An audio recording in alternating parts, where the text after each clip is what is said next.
Olá, bem-vindas, bem-vindos a mais esse episódio da segunda temporada da série Conversa Segura no canal Seguro Pode. Eu sou a Leila Sterenberg e hoje a gente vai falar do papel do setor de seguros na agenda econômica do governo. Como é que o setor pode ajudar a acelerar o crescimento do nosso país? Eu recebo o diretor de Relações Institucionais da CNSEG, Esteves Colnago, e o coordenador-geral de Reformas Microeconômicas e Mercado de Capitais do Ministério da Fazenda, Fernando Ries. Rapazes, muito bem-vindos. Obrigado.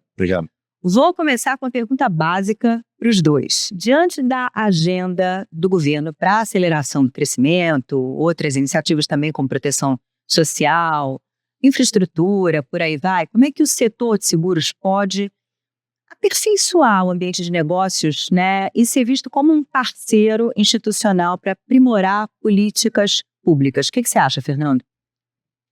Primeiramente, obrigado pelo convite, né? Por uma honra estar aqui falando um pouquinho mais do setor de seguros. Certamente é um setor prioritário para o governo federal, é um setor que alavanca, né? Tem o potencial de alavancar muitos os investimentos e permeia toda a economia, está presente em diversos setores. Então, acredito que é um parceiro institucional, sem dúvida, né, e fundamental. Tem diversos produtos hoje securitários e vários ramos de seguro, então eles conseguem, esses diferentes ramos e proteções securitárias conseguem apoiar e dar suporte desde pequenos microempresários até grandes empresas, e existem seguros para grandes riscos, para grandes obras. Então, certamente é um setor que tem muita capacidade de apoiar o desenvolvimento e aprimoramento das políticas públicas. E um papel, acho que importante para o desenvolvimento sustentável e para empreendimentos públicos também, não? O setor de seguro, como o Fernando estava falando, ele pode atuar de várias formas, né? Então, ele pode ser uma poupança de longo prazo, né? Talvez seja a melhor característica de poupança de longo prazo que a gente tem no nosso país. Então, a gente tem uma reserva de mais de 2 trilhões, então é um volume expressivo de recursos que podem ajudar a financiar projetos de longo prazo. Explica para um leigo por que ele é uma poupança de longo prazo. Porque um pedaço grande dessa reserva de 2 trilhões, em torno de 1,5 trilhão, são planos de previdência. Então, aquela poupança que você põe todo mês, buscando ter uma reserva para quando você tiver mais idade, quando você se aposentar, então aquilo ali vai te ajudar a ter uma qualidade de vida melhor lá na frente. E como é um recurso que, em tese, as pessoas não buscam sacar agora, vão ficar 10, 15, 20 anos ali, aquilo ali pode ajudar para financiar programas muito importantes que o governo lançou, como o PAC, o novo PAC, né, industrialização. Enfim, essa característica do setor segurador de poupança de longo prazo, ela pode ser super importante nessa nova trajetória do país, né, de crescimento do país. E aí tem produtos como seguro-garantia, seguro de responsabilidade civil, né, que acho que podem ser parceiros do governo. Com certeza, a gente tem apoiado muito essa agenda, né, de desenvolver melhor o seguro-garantia. A nosso ver, existem várias opções aí para a gente desenvolver esse seguro. Pode atuar, né, na questão de melhorar a administração até de riscos das próprias empresas, né? Então, as apólices, dependendo de como estão feitos os clausulados, aí podem auxiliar, né, a execução correta das obras, né, que é o interesse final aí do governo. Vamos explicar como é que funciona o seguro-garantia? O seguro-garantia, ele se coloca no edital, né? Você vai ter uma exigência de seguro-garantia. Então, só pegando um ponto que o Fernando falou, a partir do momento em que a seguradora aceita dar o seguro-garantia, ela passa a ser um parceiro tanto do governo quanto da obra, de uma boa execução da obra. Então ela vai olhar se o projeto está bem feito, se aquele empreiteiro, aquela empresa que está entrando, ela tem condições de entregar a obra. Então ela já tem ali um olhar de ajuda ao governo de como é que funciona, como é que tem garantia, tem um track record, quer dizer, ela tem uma experiência com relação àquilo. E, vamos supor, seguro de término de obra, garantia de término de obra, que eu acho que é o mais importante aqui, que é uma inovação da lei de licitações que começou a vigir no início desse ano. Então, a obra está sendo executada, e a empreiteira, ou quem está construindo a obra, ela começa a dar sinais de que vai ter dificuldade de entregar a obra. O governo, como o segurado, ele vai avisando a seguradora, olha, estou vendo que está tendo problema. Chega um momento que o governo fala, olha, vou ter que rescindir o contrato com essa empreiteira aqui, porque ela não tem condições de entregar a obra. Nesse momento, a seguradora ela entra, ela vai contratar uma outra construtora, ou mesmo, eventualmente, vai manter aquela construtora que está lá, mas ela vai colocar um aporte financeiro para que a obra seja entregue. Tá? Então, ela contrata alguém para terminar a obra, ou ela faz um aporte financeiro na própria empresa que lá está para terminar aquela obra. Então, você tem a garantia, primeiro, de controle de execução da obra, então a seguradora vai olhar junto com o governo o que está sendo feito, a qualidade da obra e, na grande maioria dos casos, ela vai entregar a obra, porque para ela vai sair mais barato ela terminar a obra do que eventualmente pagar o valor da garantia para o governo. Então, a regra geral é isso que a gente está discutindo, como é que a gente dá segurança para os técnicos do Ministério da Fazenda, do Ministério de Gestão, enfim, dos técnicos do governo, para que eles efetivamente utilizem o seguro-garantia como um parceiro. E essa é a parceria que a gente está fazendo com o Ministério da Fazenda. E o seguro de responsabilidade civil, como funciona? O seguro de responsabilidade civil, ele não garante a obra necessariamente. Então, por exemplo, você tem um canteiro de obra e naquele canteiro de obra você teve algum acidente que alcançou o comércio do lado, a rua do lado, alcançou outras pessoas no entorno daquela obra, daquele empreendimento que você está fazendo. Então, o seguro de responsabilidade civil, ele vai pagar esses riscos que ocorrem basicamente no entorno da obra. Né? O seguro de garantia, ele garante a execução interna da obra. O seguro de responsabilidade civil, ele alcança outras coisas ao redor da obra que também podem ser alcançados por algum sinistro, né? Ô, Fernando, e a neoindustrialização, chamada neoindustrialização, e também o novo PAC, tem uma vertente, tem um foco muito grande no desenvolvimento sustentável, na transição energética, né, naquelas letrinhas mágicas, ESG. E aí, como é que entra essa parceria do público e o privado e o setor de seguros especificamente?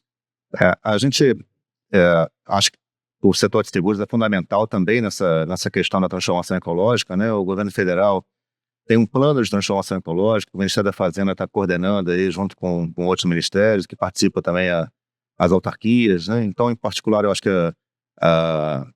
existem muitas formas que o setor de seguros pode ajudar na mitigação de riscos e nessa transição para uma economia de baixo carbono, combate a mudanças climáticas, a efeitos adversos climáticos. Então, a gente hoje tem várias iniciativas, né? Esse plano de transformação ecológica, ele tem 6 eixos diferentes, e recentemente a SUSEP instituiu um grupo de trabalho focado nessa questão da transformação ecológica, do qual o Ministério da Fazenda está participando. A gente tem trabalhado em estreita parceria e sintonia com a SUSEP também. Então, esse grupo de trabalho ele tem a intenção aí de fazer aprimoramentos regulatórios e reformular a questão de coberturas securitárias para adequar a esse plano de transformação ecológica. Então, a meu ver, assim, tem muitas sinergias, e eu acho que o setor de seguros tem uma capacidade muito grande de induzir melhores práticas também na questão de proteção ambiental. Como, por exemplo? Então, esses seguros, por exemplo, que o Estevam estava comentando, seguro-garantia, outras modalidades de seguro, você pode induzir as melhores práticas, induzir medidas de proteção ambiental, medidas de, por exemplo, seja de reflorestamento, seja de reforçar e dar incentivos a projetos autossustentáveis, a projetos que têm uma economia de carbono. Então, são várias frentes diferentes. Uhum.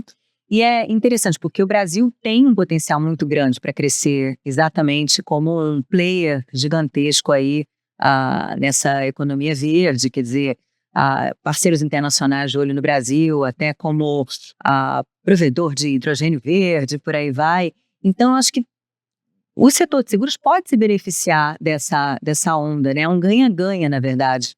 Ele pode se beneficiar muito, né? Ele pode se beneficiar, primeiro, pegando um pedaço daqueles 2 trilhões que a gente falou de reserva e aplicando em bons projetos. Então, você tem bons projetos ESG que tem um bom retorno, ou tem um bom retorno não só financeiro, mas um bom retorno de imagem. Então, isso é muito importante para o setor segurador. Então, ele pode ser alguém que financia o projeto, que permite que o projeto ele ocorra. Ele pode ser um selo de qualidade no projeto, que é o que o Fernando falou, olha, eu vou ser a seguradora que vou dar o seguro de garantia, vou dar o seguro de responsabilidade civil, vou dar o seguro ambiental para esse empreendimento. Então, a partir do momento em que ele entra no empreendimento, ele acaba se responsabilizando pelo empreendimento também.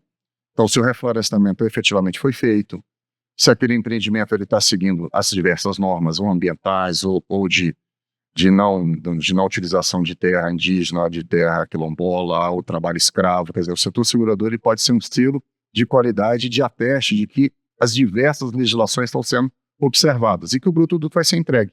Então, eu efetivamente, no final, eu tive ali uma redução de emissão de carbono e o setor segurador ele pode passar a ser efetivamente um selo de qualidade. Então, ele pode ser um grande parceiro. No mercado de crédito de carbono também tem oportunidade para o mercado de seguros? Sim, ele pode ser tanto um comprador de crédito de carbono quanto um ateste de qualidade com relação ao crédito de carbono gerado.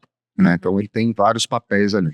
O setor de capitalização é importante também, né, nesse desenho, não, Fernando? Sem dúvida. É um setor que tem crescido bastante, né? Então, tem números expressivos aí. Recentemente também teve uma alteração na lei aí que permitiu que ele seja utilizado também como garantia, né? Então, é um setor que dentre as várias frentes aí do setor de seguros, é um que vem crescendo a taxas expressivas. E tem também esse aspecto importante que o Esteves já comentou, que é o papel como investidores institucionais, né? Então, as seguradoras têm grandes reservas e que são aplicadas em diferentes projetos, em diferentes obras de infraestrutura de longo prazo. Uhum. E o crescimento econômico do país, na verdade, ele é positivo para o próprio setor de seguros, porque haverá mais gente contratando seguros, haverá mais empreendimentos e, ao mesmo tempo, o setor de seguros ele é um indutor desse crescimento. Então, na verdade, você tem um círculo aí que, quando se fecha, é o mundo ideal, não? É isso, a gente tem um círculo virtuoso. Né? Então, quanto mais o país cresce, mais obras são feitas, então o seguro está lá. Você tem um aumento do salário das pessoas, então as pessoas elas têm mais condições de comprar, adquirir o seguro, de fazer um plano de previdência, de adquirir um título de capitalização. Essa aquisição alimenta a reserva matemática do setor segurador de uma forma geral. Esse aumento desse recurso ele permite que novos investimentos sejam feitos. Então, quer dizer, efetivamente é um círculo virtuoso. Então, quanto mais o país crescer, mais o setor segurador cresce. E um alimenta o outro. Então, muito interessante essa agenda que o governo está trazendo, de um crescimento via PAC, uma industrialização, uma parceria muito mais forte do setor público com o setor segurador. Então, acho que tem um caminho muito exitoso, espero, pela frente do setor segurador. Naturalmente, vocês ficam de olho até nas condições macroeconômicas, né? Inflação, dólar, por aí vai, porque tudo isso influi no ambiente de negócios e novos investimentos e mercado de trabalho e por aí vai. Então, como é que é o diálogo de vocês nesse sentido, governo e setor de seguros? Acho que é um diálogo muito profícuo, porque assim, como o setor segurador ele quer que dê certo, para ele é importante que efetivamente o país ele cresça com inflação baixa, uma taxa de juros cada vez menor. O setor segurador ele busca ser um parceiro também do setor público, né, nesse repensar do Estado, de como é que a gente pode fazer, como é que efetivamente a gente pode tirar algum risco do orçamento, que às vezes ficaria melhor colocado no setor segurador do que no orçamento público.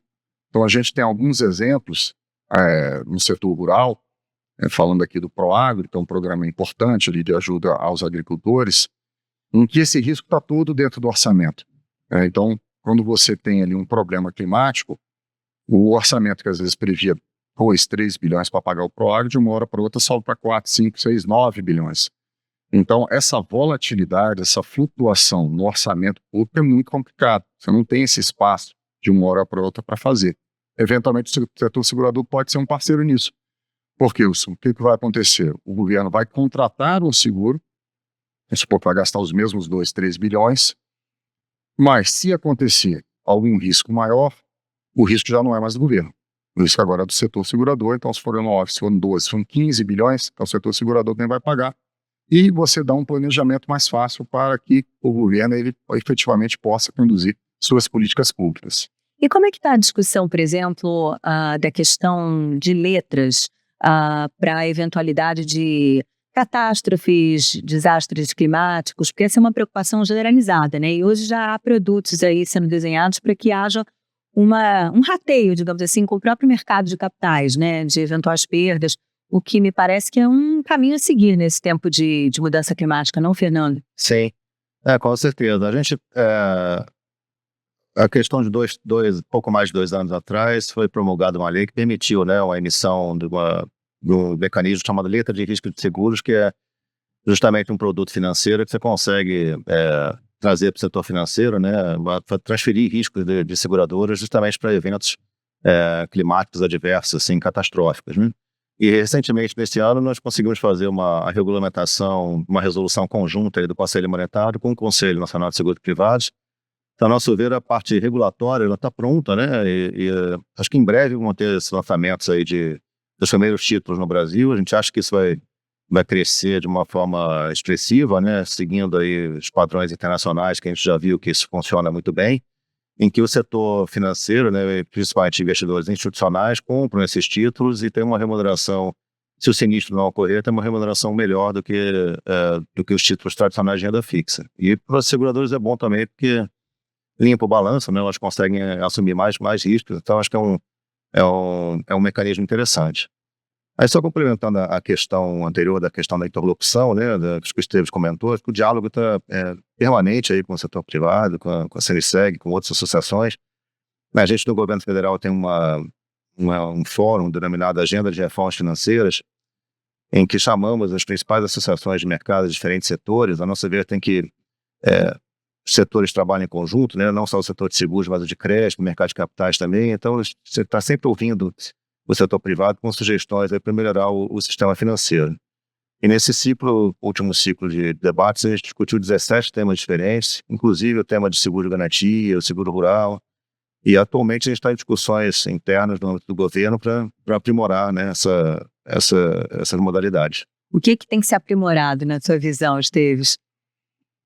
Acaba tendo um conjunto bom de reformas microeconômicas a serem feitas, né? Mas assim, eu acho que o que está bem maduro, até nessa relação que a gente está tendo com o Ministério da Fazenda, são pequenos aprimoramentos no próprio seguro-garantia, né, que saiu a nova lei de licitações entrou em vigor nessa parte em janeiro desse ano, mas tem alguns aprimoramentos, até para dar segurança para o gestor que vai implementar.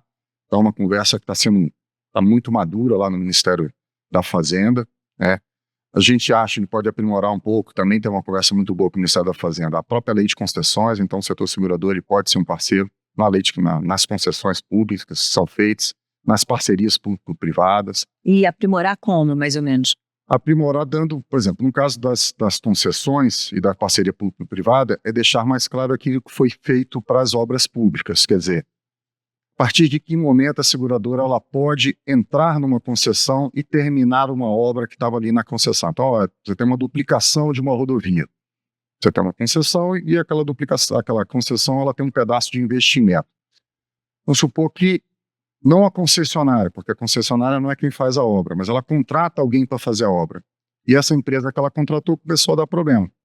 Então, se você tiver um seguro de término de obra, um seguro garantia de término de obra, a seguradora vai terminar no lugar daquela empreiteira ou construtora que foi contratada, e a concessão ela continua de uma forma mais tranquila, porque a concessionária ela sabe administrar uma rodovia, mas não necessariamente ela é especialista em construção de rodovia. Então você permite que a concessionária ela atue naquilo que ela é melhor, que é na administração da concessão.